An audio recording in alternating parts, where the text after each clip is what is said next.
Mesdames et messieurs, chers journalistes, chers camarades, c'est avec une immense fierté que j'annonce aujourd'hui la participation du Mali à la 10e édition du Festival international panafricain de Nguéor, qui se tient du 1er au 20 octobre 2025 à Ouagadougou, au Burkina Faso, au cœur de l'Alliance des États du Sahel, AES.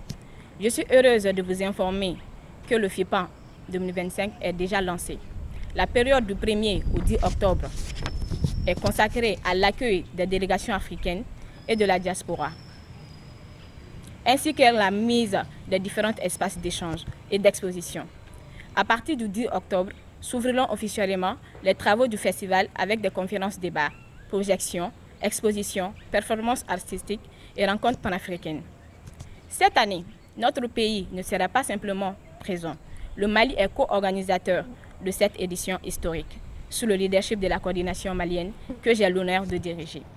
Nous porterons haut la voix de notre peuple, aux côtés des 29 délégations venues. Le pays d'honneur du FIPAN 2025 est la République démocratique du Congo, symbole vivant de la résistance et de dignité africaine.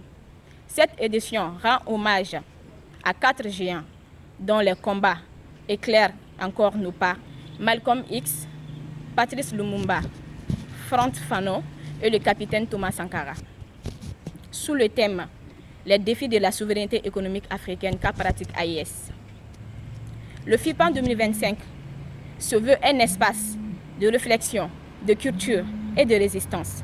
C'est une tribune pour penser et bâtir une Afrique souveraine, libre et unie, où la culture et la jeunesse jouent un rôle moteur. Plus qu'un simple festival, le FIPAN est une insurrection culturelle panafricaine, un lieu où la culture devient arme de libération et où les peuples africains reprennent main de leur destin. Je lance un appel solennel à toutes les forces vives du Mali, jeunes, femmes, artistes, médias, mouvements citoyens. Rendez-vous à Ouagadougou du 1er au 20 octobre 2025. Ensemble, faisons de cette édition une étape décisive sur le chemin de l'unité, de la dignité et de la souveraineté africaine. Je vous remercie.